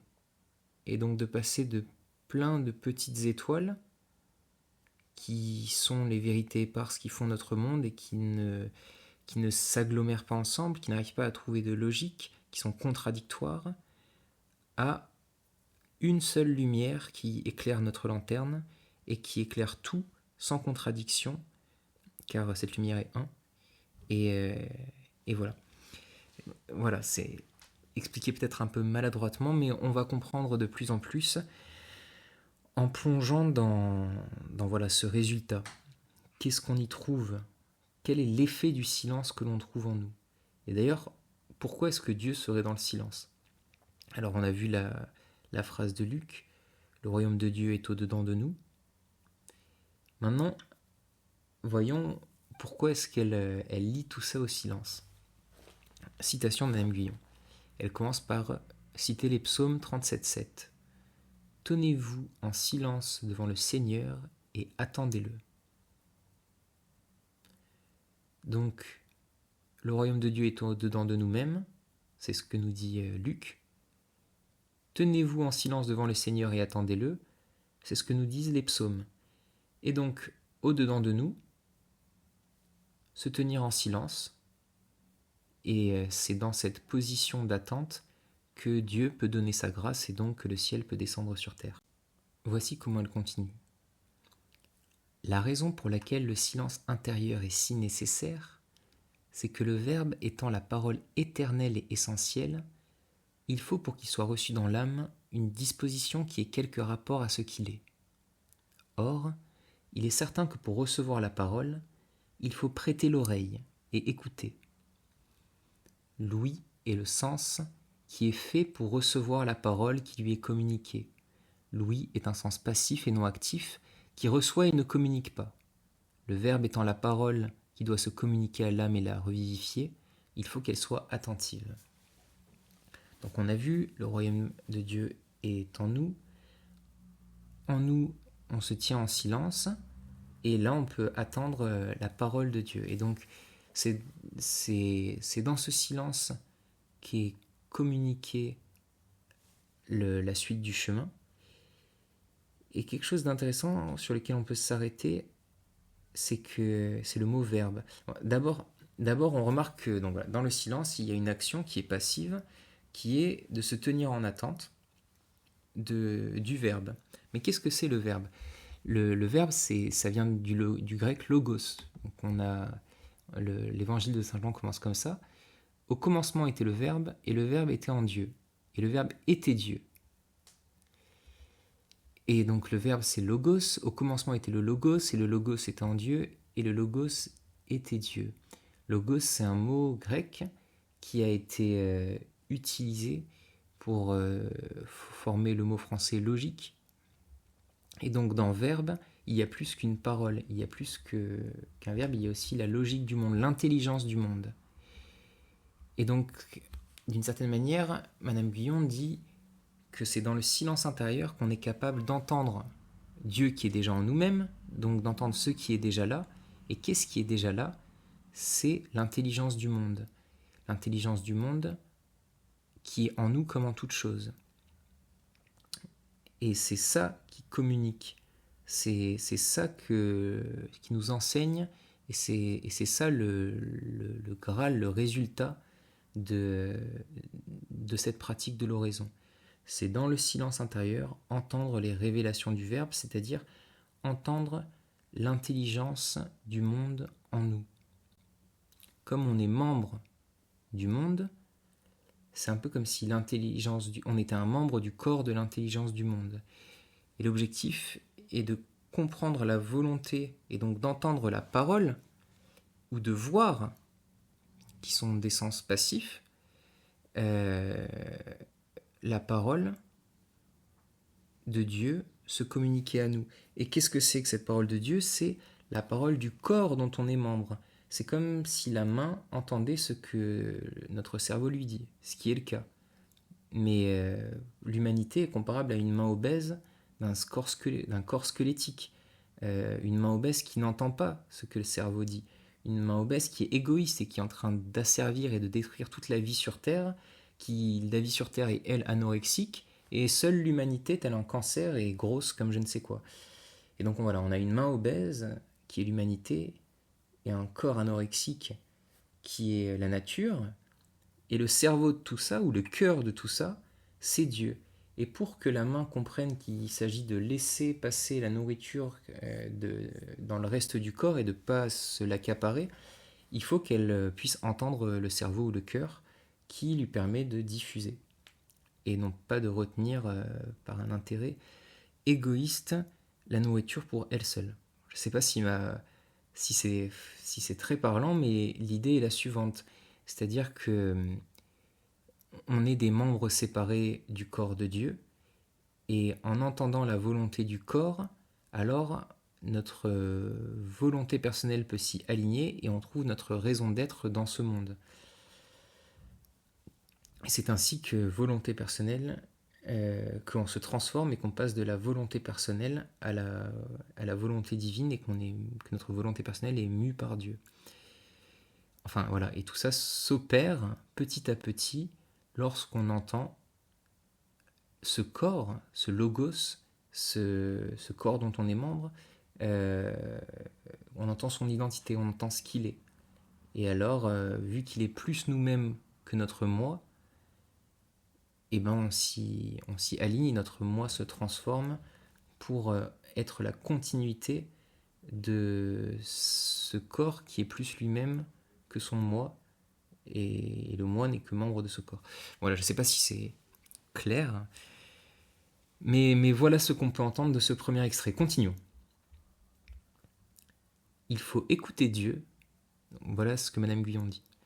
Il faut écouter Dieu et se rendre attentif à lui. S'oublier soi-même et tout intérêt. Là, je m'arrête parce que vous voyez quel est l'objectif. Donc, écouter Dieu et se rendre attentif à lui. Ça, c'est les actions passives qu'il y a à faire. Mais il y a autre chose, et c'est ce vers quoi on va, l'écoute, être réceptif, pouvoir recueillir la parole du divin quand elle s'offre à nous. Mais on va aussi, et donc ça c'est ce vers quoi on va, et ce dont on s'éloigne, c'est soi-même, s'oublier soi-même, oublier notre moi, le laisser se fondre entièrement et se mortifier, comme on disait avant, se dépouiller, se détruire, mourir dans la volonté divine, s'oublier soi-même et tout intérêt, parce que soi-même et le moi n'existe que par intérêt personnel, ce qui justifie l'existence de votre moi et du moi de tout un chacun à l'instant T, c'est l'intérêt personnel, c'est sa raison d'être, c'est sa raison d'exister. C'est par intérêt qu'elle a une raison d'exister. Et donc tout ne se fait que par intérêt personnel, tout digresse d'un intérêt personnel. Et donc, en s'oubliant soi-même, et on oublie donc notre moi qui n'existe que par intérêt personnel, et on peut plonger dans une volonté qui est plus nous-mêmes que nous-mêmes, qui est la volonté divine. Et quelle est la qualité de la volonté divine ? C'est l'inverse de l'intérêt personnel, c'est l'amour, car tout est un, à l'intérieur de l'unité, tout est interdépendant. Et donc, c'est l'inverse de l'intérêt personnel dans le sens où on fait passer le corps avant la partie. Or, l'intérêt personnel et le moi, c'est faire passer la partie avant le tout. Donc je reprends. Elle dit, il faut écouter Dieu et et se rendre attentif à lui, s'oublier soi-même et tout intérêt. Ces deux seules actions, ou plutôt passions car elles sont toutes passives, attirent l'amour de la beauté que lui-même communique. Écouter et être attentif, s'oublier soi-même, le silence extérieur est très nécessaire pour cultiver le silence intérieur. Il est impossible de devenir intérieur sans aimer le silence et la retraite. Dieu nous le dit par la bouche de son prophète. Je la mènerai dans la solitude, et là je parlerai à son cœur. Osée 2,14. Le moyen d'être occupé de Dieu intérieurement est-il de s'occuper extérieurement de 1000 bagatelles ? Cela est impossible. Lorsque la faiblesse vous a porté à vous répandre au dehors, il faut faire un petit retour au dedans, auquel il faut être fidèle toutes les fois que l'on est distrait et dissipé. Ce serait peu de faire oraison et de se recueillir durant une demi-heure ou 1 heure si l'on ne conservait pas l'onction et l'oraison durant le jour. Ok. Donc encore on voit que c'est dans la solitude que Dieu se communique à nous, donc dans le silence intérieur, elle a cité Osée. On a vu que l'identité suprême de l'humanité qui est Dieu, non pas qu'un humain est Dieu, mais que au fond de chaque humain réside Dieu, et que chaque humain est plus Dieu que lui-même, mais Dieu est toute l'humanité et toute chose. Aucun humain n'est Dieu, dans le sens où Dieu serait l'humain. Voilà, les humains sont Dieu, mais Dieu n'est pas humain. Je ne sais pas si c'est clair. Bref, voilà. Voilà, donc se répandre au-dedans pour trouver Dieu. Et quelque chose qui est très intéressant aussi, c'est la fin. Ce serait peu de faire oraison et de se recueillir durant une demi-heure ou 1 heure si on ne conservait pas l'onction et l'oraison durant le jour. Alors là, il y a quelque chose à débunker, si je puis dire, c'est-à-dire que on croit que on trouve l'illumination, on trouve Dieu en soi, et ensuite on fait quoi ? C'est la fin du chemin ? Tout s'arrête là ? On est en méditation, en prière immobile, comme un stylite sur sa tour, et on ne bouge plus ? Et voilà, c'est fini ? Bien sûr que non. Maître Eckhart, par exemple dans les 10 de Maître Eckhart, édité aux éditions Harfouyennes, a un texte sur la contemplation et l'action. Et il dit « L'action de nos vies nourrit la contemplation, et la contemplation du divin nourrit l'action. Et les deux se renvoient la balle, se nourrissent l'un l'autre, c'est un mouvement des deux. » Et là, Madame Guyon dit la même chose. Il ne s'agit pas d'être en oraison toute la journée et de ne plus rien faire et de ne plus vivre. Il s'agit de plonger en oraison, de trouver la tonalité du divin, et ensuite on est comme connecté à la source et capable d'agir toute la journée sans digresser de la volonté divine. C'est comme si on venait se recueillir, consulter la tonalité de l'amour, et qu'ensuite, rechargé de l'amour, on est bien plus capable, durant toute la journée, d'être dans la continuité de cette volonté-là. Et donc voilà, c'est pas l'illumination n'est pas la fin du chemin, elle est le lieu de repos pour pouvoir vivre en étant dans la continuité de l'amour, dans la continuité de la volonté divine. Et donc ce n'est pas la fin de l'action, ce n'est pas la fin de la vie, l'illumination, c'est une étape nécessaire pour vivre pleinement et pour vivre au-delà de soi, c'est-à-dire vivre en tant que membre de la réalité et non pas en tant qu'individu isolé qui a pour seule finalité lui-même. Voilà ce qu'elle dit. Et donc on voit bien que c'est dans le silence que se trouve Dieu. Ensuite, quelque chose qui me semble très important de dire et sur lequel Madame Guyon insiste, et dont j'ai rapidement évoqué la réalité plus tôt, c'est la maladresse des prières quand on est encore un être pécheur, quand on est quelqu'un d'égoïste. Nos prières ne sont pas correctes puisqu'elles sont égoïstes et qu'elles exigent de Dieu des choses qui sont bien ridicules. Ça prouve bien l'incompréhension qu'on a du divin, que de lui ordonner des choses ou de lui demander des choses si égoïstes. Et donc, si on est incapable de prier correctement, comment est-ce que la prière peut-elle être efficace ? On a vu, on peut prononcer le Notre Père. On est sûr que au moins c'est juste et que les mots qu'on prononce sont justes et qu'ils sont capables de nous nourrir. Mais Madame Guyon va bien plus loin et elle va montrer que finalement les prières de demande sont inutiles et que si l'on plonge dans le silence, on demandera à Dieu bien mieux que par notre volonté personnelle. Et elle dit ça en s'appuyant sur saint Paul. Voici ce qu'elle dit. L'esprit de la motion divine est si nécessaire pour toute chose que saint Paul nous assure dans le même endroit de cette nécessité qu'il fonde même sur notre ignorance dans les choses que nous demandons. Ouvrez les guillemets. L'esprit, dit-il, nous aide dans nos faiblesses, car nous ne savons pas ce qu'il faut demander, ni le demander comme il faut. Mais l'esprit même le demande pour nous avec des gémissements ineffables. Épître aux Romains 8, 26. Ceci est positif. Si nous ne savons pas ce qu'il nous faut, ni même demander comme il faut ce qu'il nous est nécessaire, et que l'esprit qui est en nous, à la motion duquel nous nous abandonnons, le demande pour nous, ne devons-nous pas le laisser faire ? Il le fait avec des gémissements ineffables. Voilà, c'est comme ça que Madame Guyon justifie, en s'appuyant sur saint Paul, ce qui est quand même la base de la base de la base, puisque c'est un texte de l'Évangile. En s'appuyant sur saint Paul, elle justifie qu'il ne sert à rien de demander et qu'il est bien plus efficace de rester dans le silence, car dans le silence, l'esprit qui est en nous demande pour nous les grâces du divin bien mieux que nos mots seraient capables de le faire, puisque nos mots sont teintés du péché dont on est encore victime. Voilà, ça m'a semblé important de préciser ceci, puisque ça montre bien toute la lucidité qu'elle avait déjà à l'époque des maladresses liées à la pratique de la prière commune, et aussi toute la lucidité qu'il y a sur l'importance du silence. Et c'est pas une lucidité qui est que personnelle, même si au début du bouquin, comme on a vu, elle dit bien qu'elle se base sur son expérience personnelle.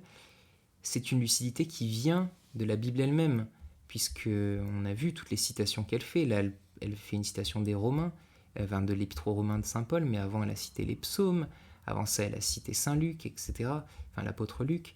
Et donc, même si c'est basé sur son expérience personnelle, c'est aussi basé sur les textes, et notamment sur les évangiles et sur la Bible. D'ailleurs, elle ne prend pour citation presque que les évangiles et la Bible, très peu les pères de l'Église. On a vu, elle a cité saint Augustin, mais c'est bien un des rares qu'elle cite. Ensuite, elle va nous illustrer ce chemin de transformation de la volonté personnelle à la volonté divine, et elle va nous illustrer ça par une analogie qui nous permettra de comprendre à quoi ça ressemble de se laisser mouvoir par Dieu. Mais avant de plonger dans son analogie qui est très qualitative, j'aimerais tenter de vous le décrire, même si j'en ai déjà parlé un petit peu. Tout à l'heure, j'ai utilisé l'analogie d'une main, et donc du fait d'être membre d'un corps.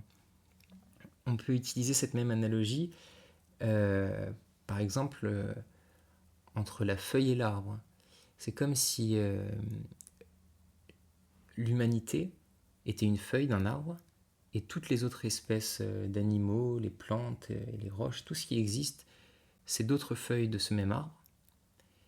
Et l'humanité a cette capacité de mouvoir sa feuille comme elle veut. Elle peut s'orienter au soleil un petit peu comme elle veut, elle est libre.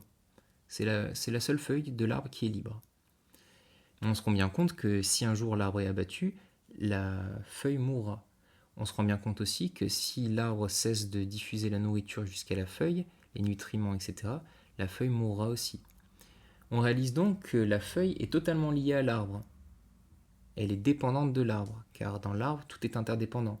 Les feuilles nourrissent tous le tronc, et le tronc, en tirant les nutriments du sol et des racines, nourrit chaque feuille.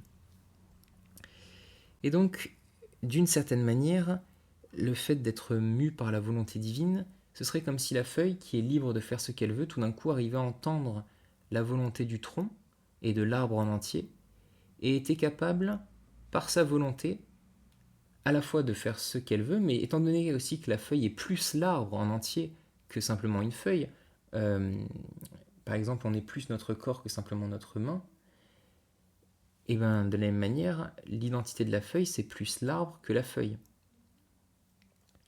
Mais elle reste quand même une feuille. Et donc,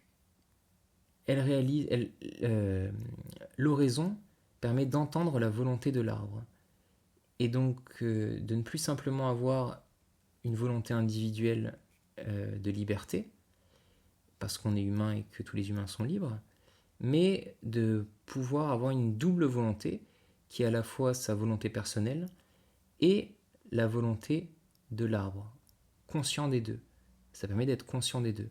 Sauf que si la volonté de l'arbre est plus notre identité et est plus nous-mêmes que la feuille, alors la volonté de la feuille s'alignera forcément à la volonté de l'arbre, puisque c'est de la fidélité à soi-même, c'est être soi-même.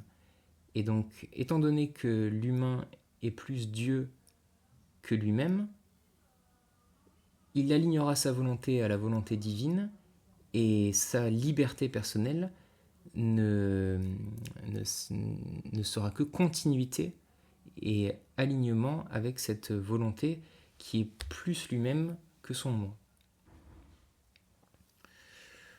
Voici une manière de l'expliquer. Il y aurait bien d'autres manières de l'expliquer. Je peux aussi dire que, oui, ça peut être aussi une belle façon de décrire la chose, c'est-à-dire que avant d'être un moi, on existe. Freud et d'autres psychologues montrent l'émergence du moi vers 7-8 ans, 6-7-8 ans.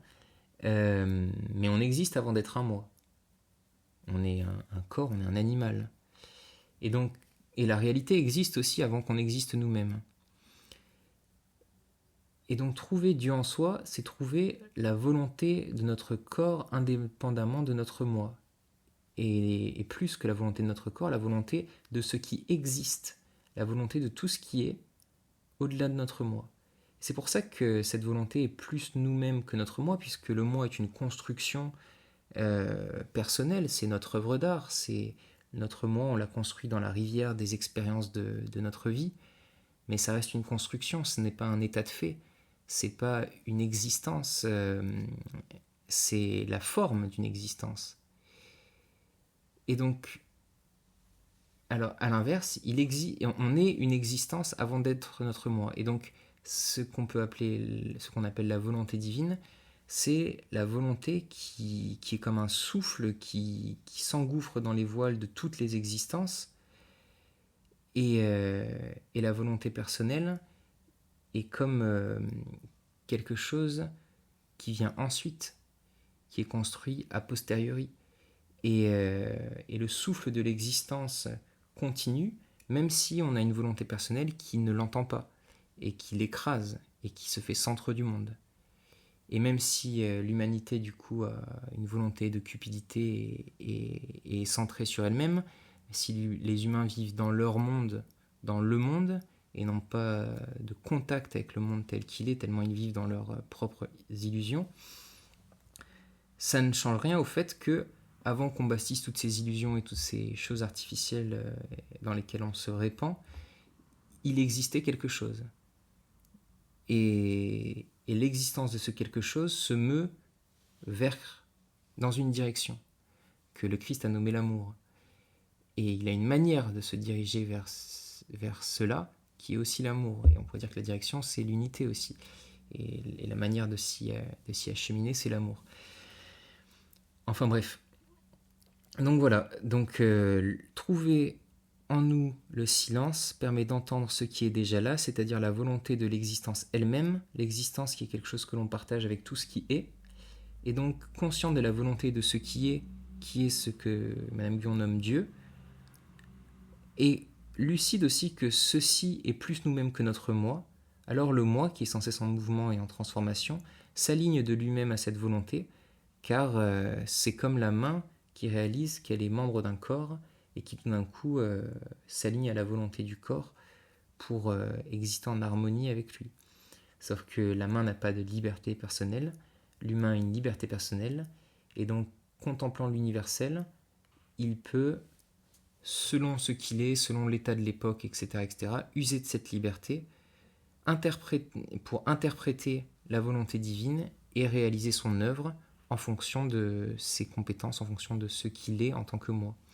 Par exemple, si je suis un artisan et que j'entends la volonté divine, je ne vais pas forcément me mettre à écrire des livres. Si mon talent c'est de créer par exemple des statues, je vais créer des statues encore, mais qui seront alignées à la volonté divine, c'est-à-dire qui permettront de diffuser l'amour ou qui auront un effet de cohésion à l'intérieur de l'humanité ou qu'importe.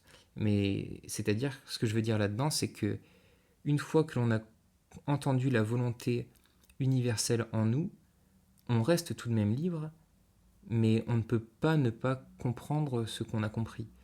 Et donc, il tient de notre singularité, de notre liberté personnelle, que de se transformer et de s'aligner et d'agir pour être en continuité avec ce qui est plus nous-mêmes que nous, et non pas simplement agir selon sa volonté personnelle, sans volonté transcendante, pour dire ça comme ça, et sans penser à autre chose qu'à soi. Bon, j'espère que cette longue digression aura éclairé votre lanterne, plus ou moins, et si vous n'avez pas droppé, c'est-à-dire quitté ce podcast au milieu de tout ça, j'en suis très heureux et j'espère que ce n'est pas pour rien que vous y comprenez des choses. Bref, maintenant je vais plonger dans cette citation de Madame Guyon qui nous explique elle-même comment on passe de volonté personnelle à volonté divine et à quoi ça ressemble, et donc quels sont les effets de l'oraison. Citation. Lorsque le vaisseau est au port, les mariniers ont peine à l'arracher de là pour le mettre en pleine mer. Mais ensuite, ils le tournent aisément du côté qu'ils veulent aller. Lorsque l'âme est encore dans le péché et dans les créatures, il faut, avec bien des efforts, la tirer de là. Il faut défaire les cordages qui la tiennent liée. Puis, ramant par le moyen des actes forts et vigoureux, tâcher de l'attirer au-dedans, l'éloignant peu à peu de son propre port, et en l'éloignant, on la tourne au-dedans qui est le lieu où l'on désire voyager. Lorsque le vaisseau est tourné de la sorte, à mesure qu'il avance dans la mer, il s'éloigne plus de la terre. Et plus il s'éloigne de la terre, moins il faut d'efforts pour l'attirer. Enfin, on commence à voguer très doucement, et le vaisseau s'éloigne si fort qu'il faut quitter la rame, rendue inutile. Que fait alors le pilote ? Il se contente d'étendre les voiles et de tenir le gouvernail. Étendre les voiles, c'est faire l'oraison de simple exposition devant Dieu pour être mu par son esprit. Tenir le gouvernail, c'est empêcher notre cœur de s'égarer du droit chemin, le ramenant doucement et le conduisant selon le mouvement de l'Esprit de Dieu qui s'empare peu à peu de ce cœur, comme le vent vient peu à peu enfler les voiles et pousser le vaisseau. Tant que le vaisseau a le vent en poupe, le pilote et les nautiers se reposent de leur travail. Quelle démarche ne font-ils pas sans se fatiguer ? Ils font plus de chemin en 1 heure, en se reposant de la sorte et en laissant conduire le vaisseau au vent, que par tous les premiers efforts. S'ils voulaient alors ramer, outre qu'ils se fatigueraient beaucoup, leurs efforts seraient inutiles et ils retarderaient le vaisseau.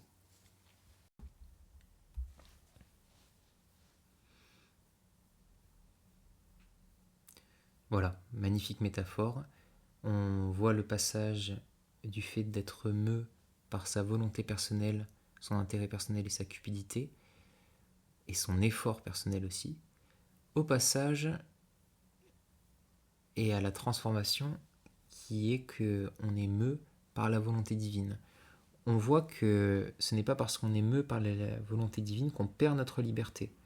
Si on étend nos voiles et que c'est Dieu qui nous fait avancer, on est toujours celui qui tient le gouvernail et qui est donc capable de se mettre sous le vent de Dieu ou d'en divaguer et de s'en détacher et de le perdre. Voilà, on voit tout tout ce que l'oraison est censée nous mener. On voit le résultat que l'oraison est censée nous apporter.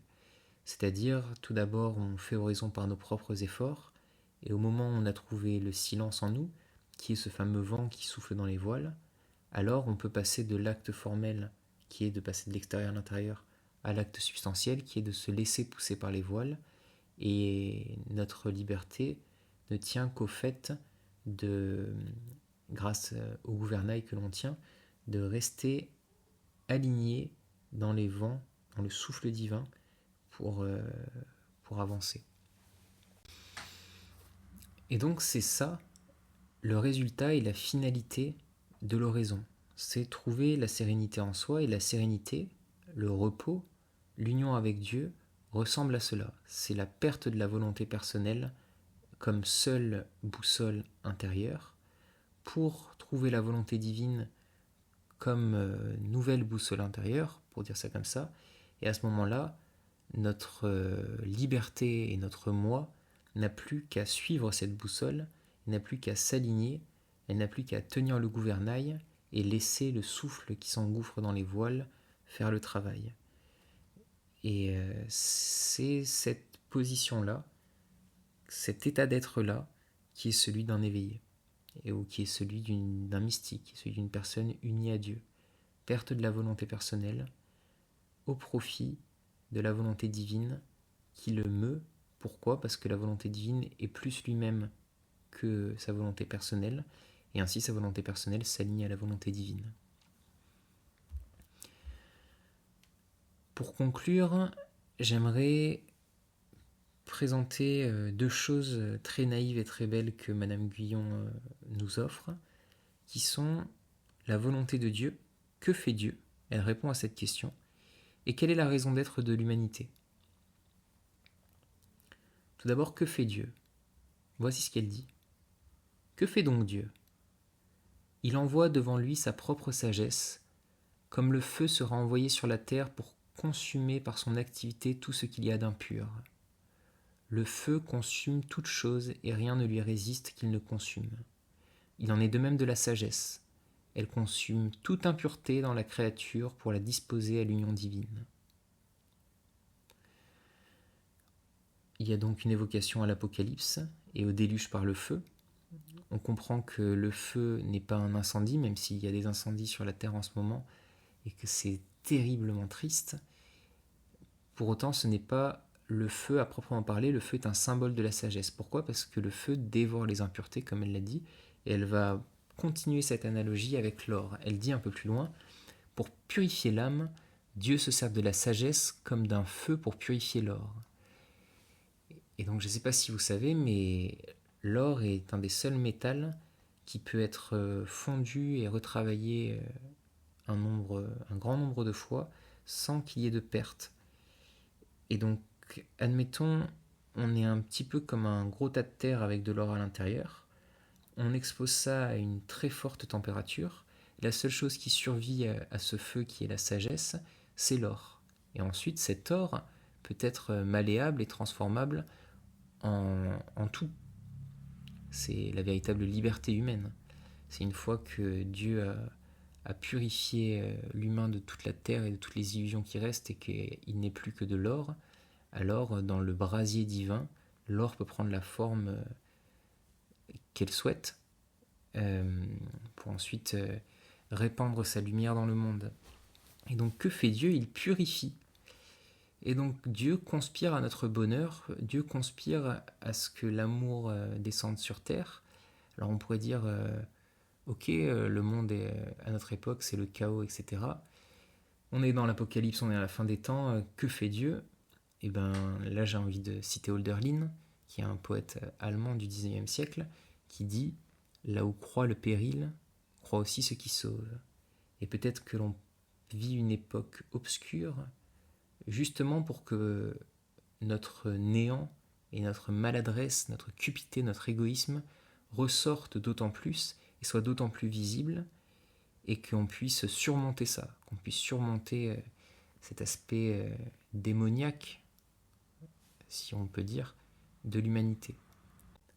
Ensuite, si Dieu conspire à notre bonheur et aspire à purifier le monde de tout ce qu'il y a d'impur, comme il est dit, pour qu'il s'achemine vers la sagesse et qu'il puisse être uni à Dieu et qu'on puisse retrouver cette union divine, nous, l'humanité, mais qu'ensuite on soit du coup les agents conscients de Dieu sur terre. Ensuite, que fait l'humanité ? Voici ce que Madame Guyon dit. C'est une chose étrange que, n'ignorant pas que l'on n'est créé que pour cela, et que toutes les âmes qui ne parviennent pas dès cette vie à l'union divine et à la pureté de sa création doivent brûler longtemps dans le purgatoire pour acquérir cette pureté, que l'on ne puisse néanmoins souffrir que Dieu y conduise dès cette vie. Comme si ce qui doit faire la perfection de la gloire devait causer du mal et de l'imperfection dans cette vie mortelle. Et donc là, elle dit, c'est fou que tout le monde ne cherche pas à trouver Dieu en soi, puisque c'est la raison d'être de l'humanité. Voilà, tout simplement. Donc la boucle est bouclée. Dieu veut purifier la terre et trouver l'union avec l'humanité. L'humanité ne veut qu'une chose, se purifier elle-même et trouver l'union avec Dieu. Voilà. J'ai fait une ouverture sur la méditation pleine conscience en disant que déjà c'était pas une exclusivité orientale. Donc j'espère que maintenant vous avez pu voir que en effet Madame Guyon enseignait déjà quelque chose qui est très proche de la méditation pleine conscience. Mais j'ai aussi ajouté qu'il y avait quelque chose de plus dans les pratiques des anciens et dans l'enseignement de la méditation par les anciens, quelque chose de plus à simplement calmer l'anxiété. Et c'est ce que j'ai décrit dernièrement, c'est-à-dire que au fond de soi se trouve Dieu, et Dieu a une volonté, Dieu a un dessein, Dieu a une identité, et cette identité-là est notre propre identité, plus que notre moi, et donc plonger dans le silence, plus que calmer l'anxiété, nous permet d'exister non plus en tant qu'individu, mais d'exister en tant que membre de la réalité, afin de prendre soin du corps qui nous abrite et qui nous héberge, qui est celui de la vie. Et la qualité qui permet de prendre soin de la vie est l'amour. Voilà, je finis sur une déclaration écolo, mais de toute façon, les religions comprises, notamment ce concept d'unité, etc., les religions comprises sont purement écolo. Et donc je vois à l'avenir une convergence entre ce qui sera la spiritualité de demain et l'écologie, car c'est du concret, et on comprend d'autant mieux grâce à l'écologie cette notion de la partie qui prend soin du tout, c'est ça l'avenir, plutôt que la partie qui se prend pour le tout, c'est ça le présent. Bref, j'ai beaucoup parlé. Je suis épuisé. Mais j'espère que vous aurez trouvé quelques lumières sur ce chemin. Ma conclusion est un peu maladroite et hasardeuse. Mais voilà, pour ce premier podcast. Je vous remercie énormément de me mettre des commentaires pour me permettre de m'améliorer. Ou toute chose qui vous semble important de me signifier ou de signifier à d'autres personnes qui pourraient écouter cet enregistrement. Je vous remercie surtout d'avoir écouté jusque-là. Et sur ce, prenez soin de vous. À une prochaine fois.